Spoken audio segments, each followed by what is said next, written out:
Gracias por la presentación, Lisa. Los martes son así.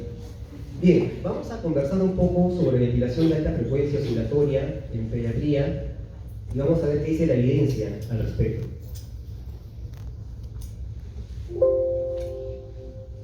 Bueno, a ver.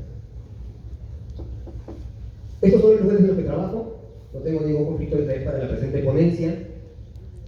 Y vamos a imaginarnos que todos estamos entrando de guardia a la UCI pediátrica del Hospital Regalía y estamos entrando de noche. Ya hay grupo de día, donde sea buena guardia, las colegas se despiden y nos hemos quedado preocupados porque hay dos pacientes que nos han reportado que no están yendo bien. Y entonces nos preocupamos porque no sabemos qué podemos hacer por estos pacientes. Se trata de los pacientes de la cama 5 y de la cama 11.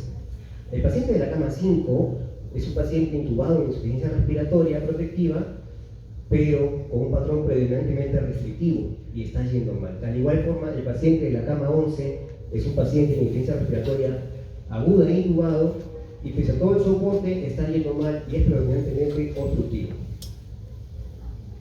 Para entrar un poco en contexto, voy a presentarles lo que es un bajo. Este es el Sensor Medic A3100A, es de la UCI pediátrica de otro hospital y se escucha así.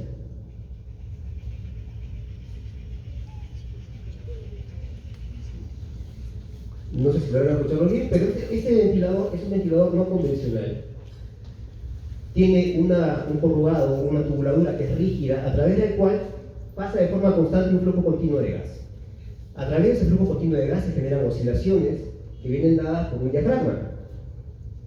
Este diafragma de acá, que se asemeja a un parlante, tiene vibraciones hacia adelante y hacia atrás que son generadas por un campo magnético de descarga eléctrica. Entonces, cuando el diafragma oscila hacia adelante, envía un volumen de al paciente y cuando el diafragma retrocede, genera un volumen de regreso al paciente que tiene una inspiración activa.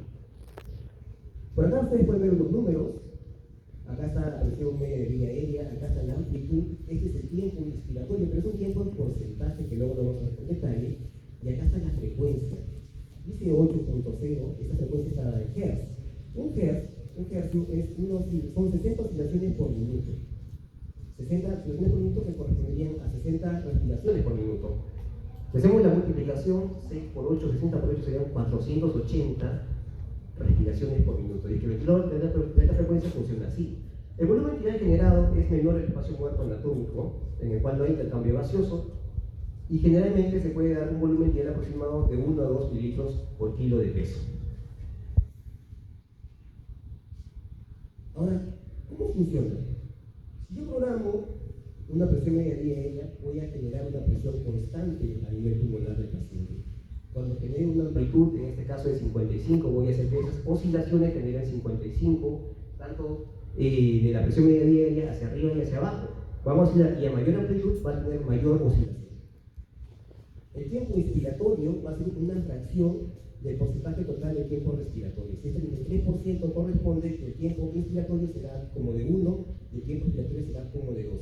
Pero no se preocupen por unidades, no son segundos, solamente son porcentajes, es una fracción.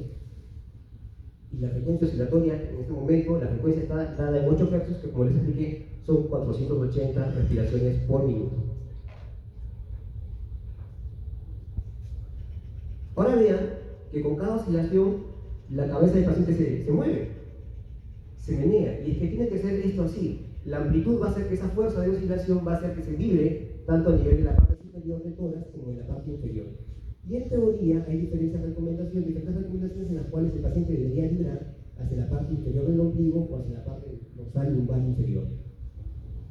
Debería ser así en ese contexto. Ahora vamos a pensar un poco en fisiología. Ustedes recordarán, esta es una gráfica de presión alveolar sobre el tiempo. Y lo que ocurre es que, ¿cuál es el objetivo de incrementar la presión media de la vía aérea? Cuando yo incremento la presión media de la vía aérea, voy a incrementar la presión alveolar de la vía aérea inferior de los alveolos.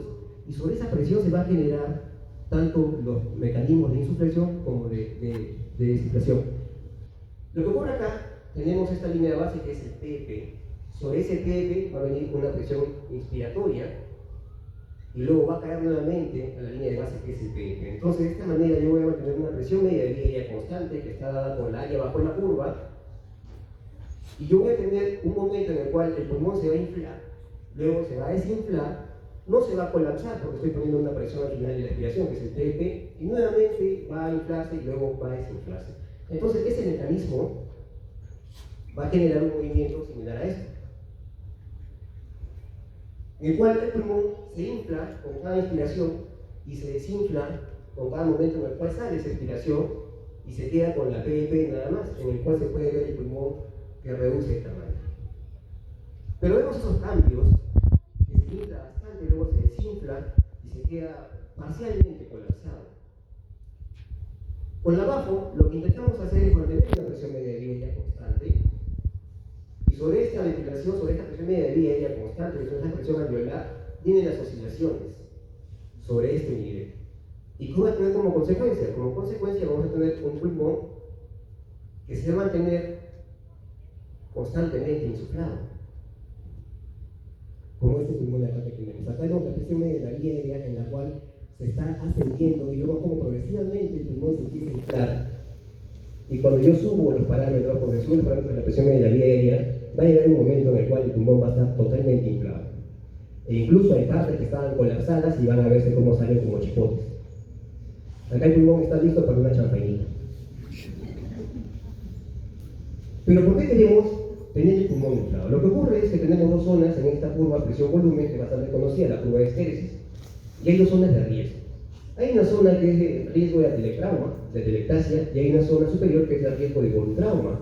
Cuando programamos un ventilador mecánico, nosotros asumimos la mecánica del pulmón, y en base a esa presunción vamos a setear el pulmón, el ventilador mecánico. Pero si ponemos presiones muy bajas, tenemos riesgo de que el pulmón se colapse y estaríamos trabajando en la zona de atelectrauma. Sin embargo, si queremos estar seguros de dar un volumen bastante alto, adecuado, ponemos presiones altas, pero podemos poner el riesgo de ser demasiado altas y no vamos en la zona de voltrauma. Con el ventilador de alta frecuencia oscilatoria estamos seguros que la presión media que estamos programando en el ventilador vamos a trabajar en una zona de seguridad, en la cual el riesgo de colapso va a ser bajo y el riesgo de voltrauma también va a ser bastante bajo. Evidentemente cuando sabemos programarlo, ¿qué es lo que debe ocurrir? Muy bien. Entonces nos preguntamos, nuestros pacientes que nos han reportado que están yendo mal en la presión mecánica convencional, han hecho diferentes estrategias médicas, ya están en una parte casi no protectiva, ¿podemos darle BAFO? ¿Sería una opción?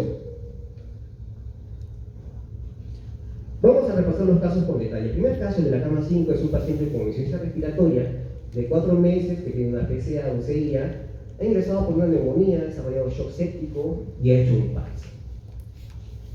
El grupo ya lo ha pronado, lo ha sido relajado, sin embargo está yendo mal. El paciente tiene predominantemente un patrón restrictivo, está seteado con una pico de 27, una PEP de 10, una FIO de 60%, el AGAS no solo lo vamos a ver por ahora, pero el paciente satura 83%, con una FIO de 60% y una PEP de 10.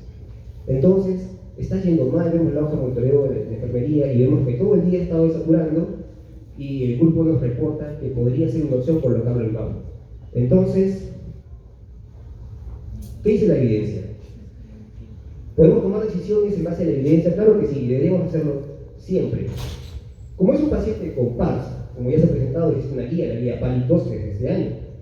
Y vemos que la guía PALIC-2, en la parte de opciones terapéuticas, en la parte de ventilación mecánica, habla sobre el BAFO. Y sobre el BAFO dice, no podemos recomendar BAFO en lugar de ventilación mecánica convencional. Sin embargo, usted puede considerar BAFO cuando no consigue los objetivos del paciente, tanto en saturación de oxígeno y presión arterial de oxígeno, y está saliendo de una protección pulmonar, le está dando mucha presión, ya no está siendo protectivo y el paciente está yendo mal. Entonces, es una opción. Sin embargo, podemos estar tranquilos tomando decisiones solamente en una guía. Yo creo que no. Yo creo que podemos investigar un poco más, aunque no seamos protectivos, veamos qué dice la evidencia. Hace muchos años atrás, los adultos usaban BAFO. Luego del relativo éxito de ventilación de alta frecuencia en neonatología, que se hace hay trabajo desde el 81-82, los adultos empezaron a usar ventilación de alta frecuencia. Ellos se copian mucho de nosotros, ¿no? En realidad, uno deja pillar solo a los pediatras. Es mentira, siempre nos copiamos nosotros de ellos porque la UCI pediátrica avanza muy poco, avanza más con la UCI de adultos. Y en el 2013, en el New England, se publica un estudio, este estudio es el OSCILATE, es bastante conocido. Y el objetivo del estudio OSCILATE fue tener pacientes en dos grupos que tenían todos ARTS, eran pacientes de adultos, y a un grupo lo sometieron a ventilación de alta frecuencia oscilatoria y otro grupo fue sometido a ventilación mecánica convencional. Y vieron quién moría más, quién tenía más riesgo de fallecer. El estudio Osiley fue cortado, fue amputado a mitad del tiempo. Lo que ocurre es que fue un ensayo clínico. Cuando uno hace un ensayo clínico, hay reglas. Y una de las reglas es que uno debe tener un análisis interno, progresivamente, periódicamente, conforme uno va reclutando a los pacientes. De tal forma que si es que yo tengo un momento, una cantidad de pacientes, y hago el análisis estadístico que debo hacer, y veo que hay mayor mortalidad en un grupo, y ya es estadísticamente diferente, no tiene sentido continuar con el estudio. Porque yo no puedo exponer a un grupo de pacientes en una terapéutica que ya se ha demostrado estadísticamente hasta ese momento que van peor, que mueren más. Eso es ético. Entonces, eso pasó con el estudio CITEI. Tenían que reclutar 1.200 pacientes y solamente llegaron a 500, casi 600, por acá en el grupo de bajo, por acá en el grupo control. Terminó antes de tiempo porque ya había demostrado hasta ese momento que estadísticamente el bajo iba mal. Tenía mayor riesgo de mortalidad con un RR de 1.33. Eso es un problema también, porque estamos presumiendo que el resto de pacientes va a ir igual de mal. Sin embargo, no se ha permitido terminar el estudio. Es un problema ético contra un problema de razonamiento, porque simplemente se asumió que iban a ir mal. Sin embargo, Osiley demostró que no iba bien, bajo tenía mayor mortalidad en pacientes con ARS adultos. En la misma revista, el mismo mes, en el mismo volumen, páginas después, se publica el estudio OSCAR. El estudio OSCAR es el mismo estudio, tiene la misma metodología similar, y lo que busca es comparar igual pacientes con ARS adultos, ventilación mecánica convencional versus alta frecuencia y de mortalidad. A diferencia de Osiley, el estudio OSCAR demostró que no era peor, pero tampoco era mejor. Entonces el objetivo era ver que bajo era mejor, pero no se pudo conseguir este resultado. Si bien es cierto no era peor, no era mejor tampoco. Con estos dos estudios, la bajo casi quedó enterrada del uso de la dosis en adultos. El estudio OSCAR y Osiley fueron duros golpes contra la bajo en la población adulta, a tal punto que los adultos ya no usan bajo. Pero hay que pensar en la validez externa. Cuando yo tengo un estudio, debo leerlo analíticamente para ver qué tan bien está hecho. Si el estudio está hecho de buena manera, con una cantidad de muestras suficiente, con una estadística limpia, una metodología correcta, el objetivo de ese estudio bien centrado, ese estudio va a dar una respuesta bastante adecuada. La pregunta de investigación va a ser adecuadamente respondida.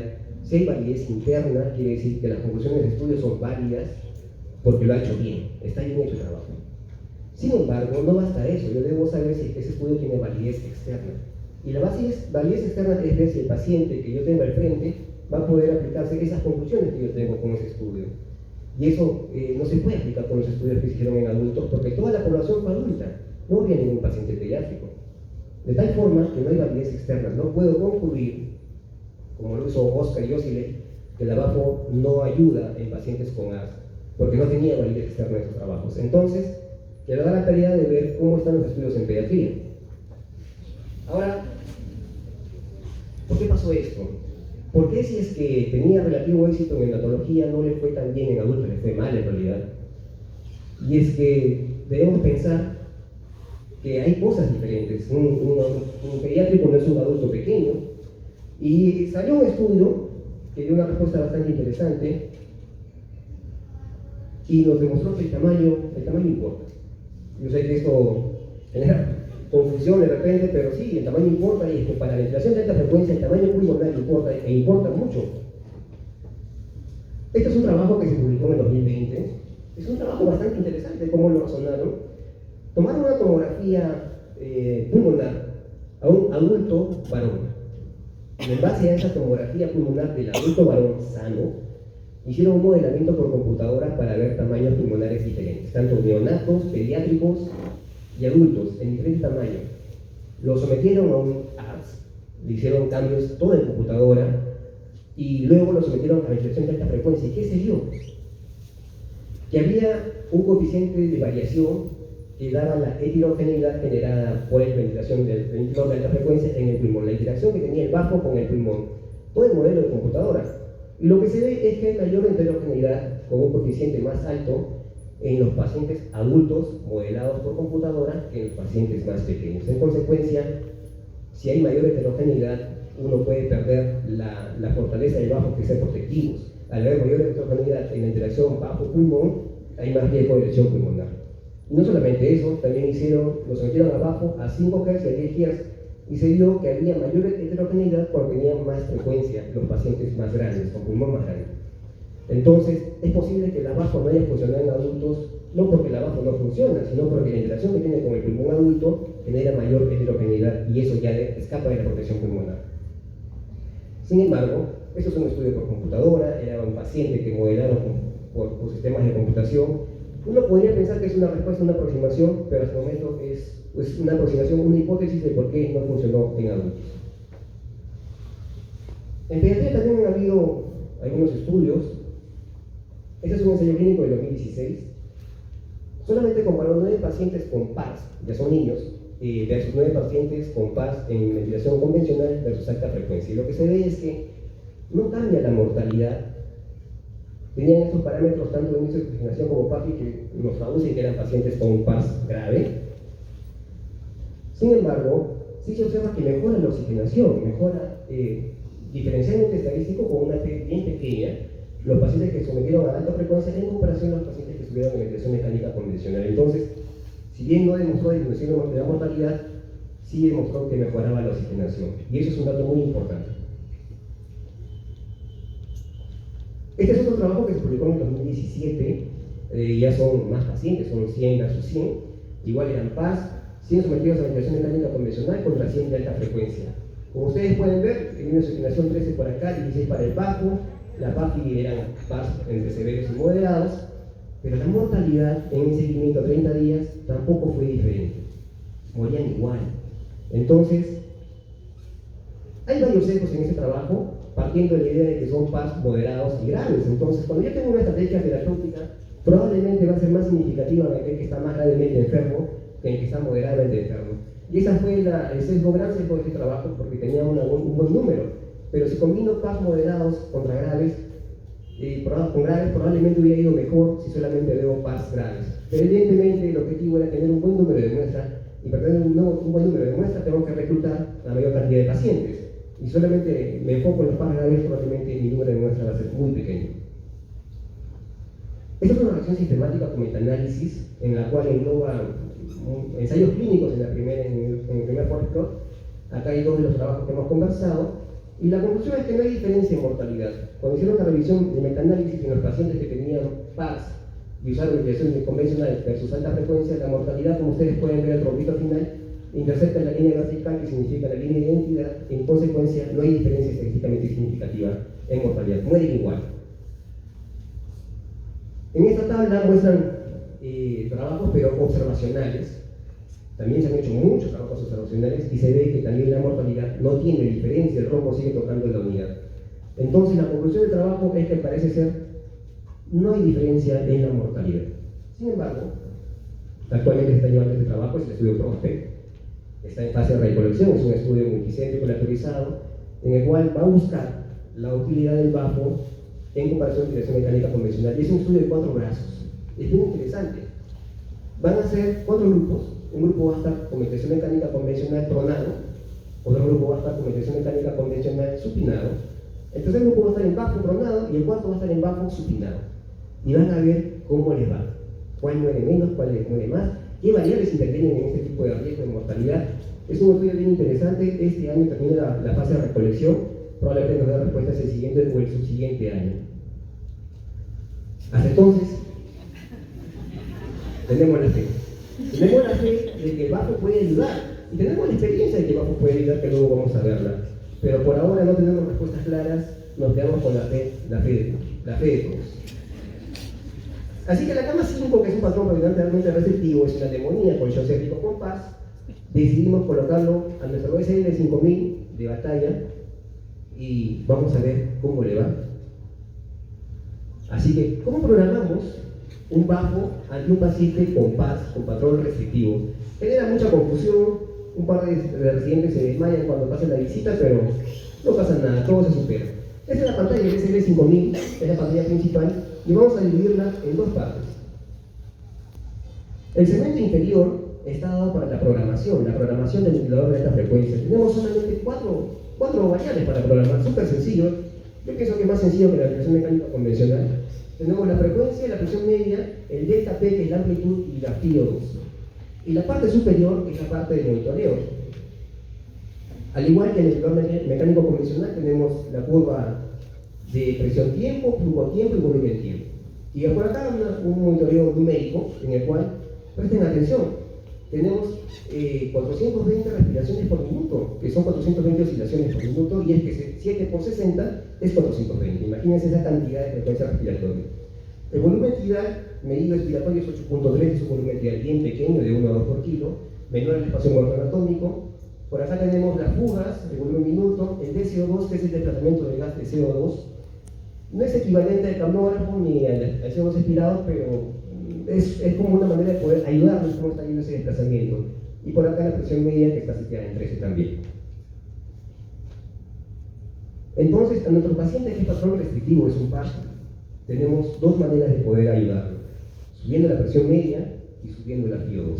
Como ustedes saben, la FIO2 genera el oxígeno, genera daño, lo podemos pasar de 60. Y la presión media, mientras más elevamos la presión media, al igual que el video del pulmón cuando estaba conectado al bajo, más grande va a ser la insuflación.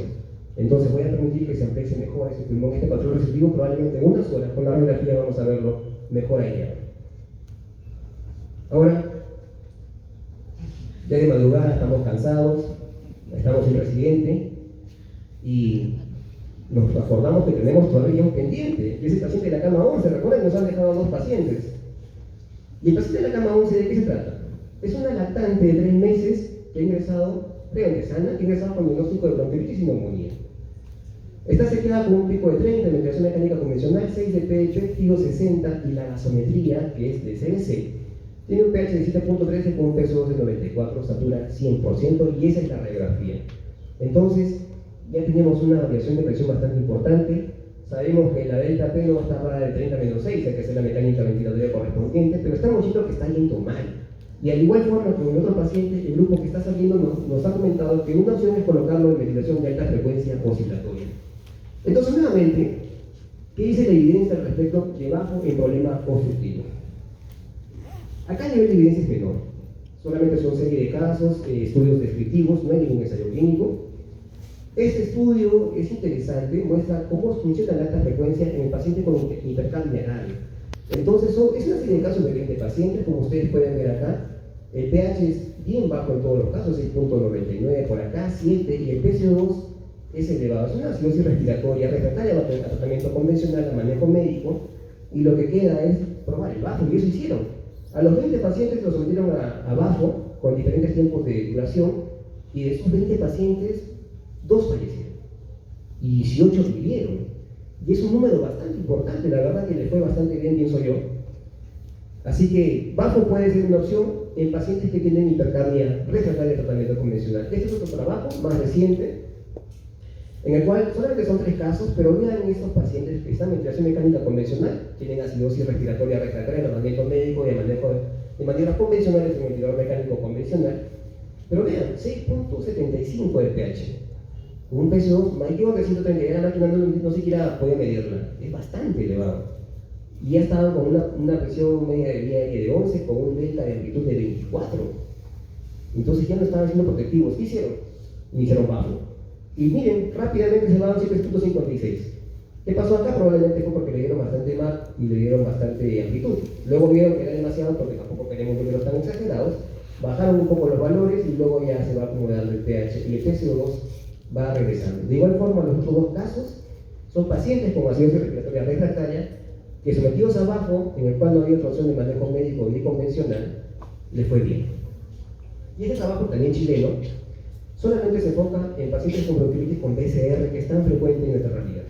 ¿Qué pasó acá? Fueron pacientes que fueron sometidos de igual manera a bajo, y lo que se ve es lo que se esperaba que ocurra, es que el pH mejora de puntos tan difíciles como 7.16 por acá, progresivamente sometidos rápidamente en la primera hora de colocarlos abajo, empieza a mejorar el pH y se mantiene en el tiempo. De igual forma, la PCO2 mejora también. Rápidamente disminuye de un promedio de 90 a un promedio de 50 en las primeras horas de uso del bajo. Y este trabajo, hemos hablado de pacientes con bronquiolitis, lactantes, este trabajo solamente es Un reporte de caso de una niña con asma, que muy frecuente tenemos, es una niña de 2 años, en el cual típicamente ponen cánula de alto flujo que, bueno, la evidencia es bien básica, casi no hay para cánula de alto flujo, pero se usa y se ve en la realidad. Vean FiO2 60% tiene el pH, 7.05 con 96 de PCO2.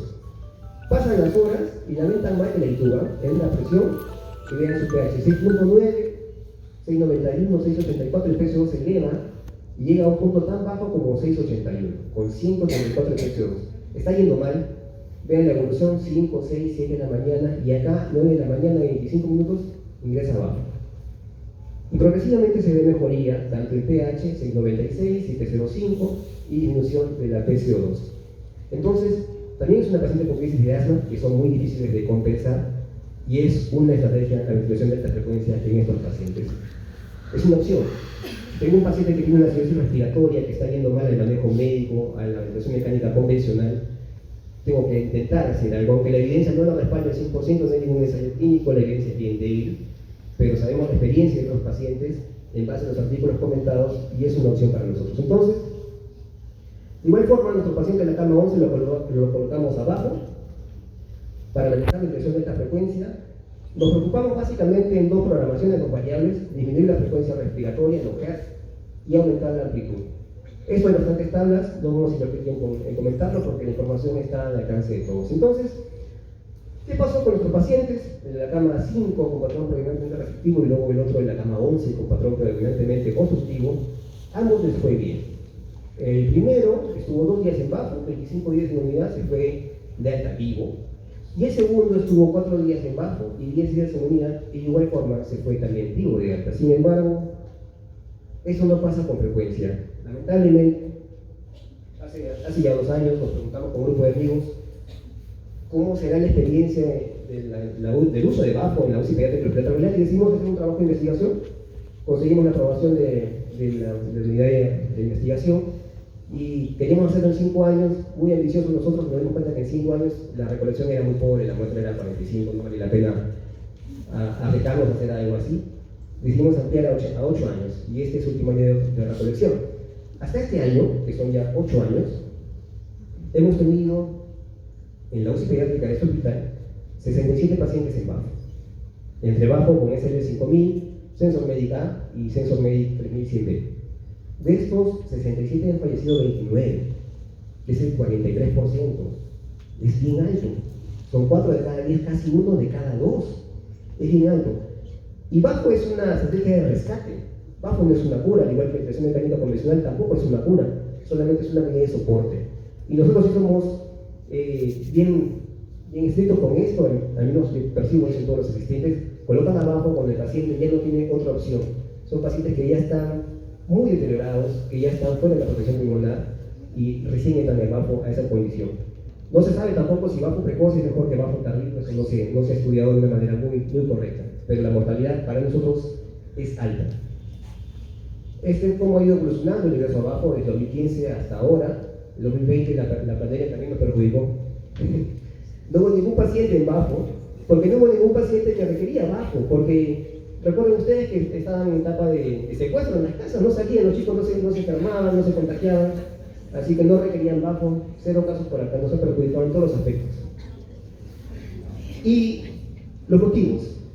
Los motivos más frecuentes son los mixtos, aquellos que son combinaciones de patrón receptivo con obstructivo, que es lo más frecuente en realidad. La mortalidad en estos casos 41%. Los menos frecuentes son aquellos que son predominantemente restrictivos puros, pero la mortalidad en estos pacientes para nosotros ha sido la más alta, 69% de mortalidad. Son pacientes con neumonía que han hecho shock séptico, hicieron PARS, fue para la ventilación mecánica convencional, la única opción era bajo. Para nosotros, porque nosotros no tenemos ECMO. Entonces, bajo tiene algunas restricciones y se sabe que el paciente que está con inestabilidad hemodinámica probablemente le va a ir peor en la presión de alta frecuencia, porque al incrementar la presión media de la vía aérea, yo voy a hacer que el retorno venoso de las cavas disminuya hacia el lado derecho del corazón. Y la expulsión de sangre del lado derecho del corazón también va a disminuir porque se ha incrementado la presión media de la vía aérea, haciendo que se incremente la presión intracorácica. En consecuencia, va a haber menos retorno de sangre hacia el lado izquierdo del corazón, y si llega menos sangre al lado izquierdo del corazón, va a haber menos salida de sangre por el ventrículo izquierdo, por la aorta, va a disminuir el gasto cardíaco. En un paciente que ya tiene de por sí inestabilidad hemodinámica, que probablemente ya tenga disminución del gasto cardíaco, ponerlo en bajo le va a ir peor. Y acá lo vemos. 69% de mortalidad es bastante alto. Este trabajo espero que se pueda publicar el siguiente año. Este año es nuestro último año de recolección de datos. Finalmente, aunque si bien es cierto la evidencia estricta no nos respalda pensar en el uso de BAFO, yo creo que si pensamos en el paciente adecuado, en el momento correcto, BAFO es una opción todavía. Yo creo que sí es una opción. Solamente tenemos que ver el perfil del paciente que se va a beneficiar de BAFO y eso solamente nos va a dar la investigación. Gracias.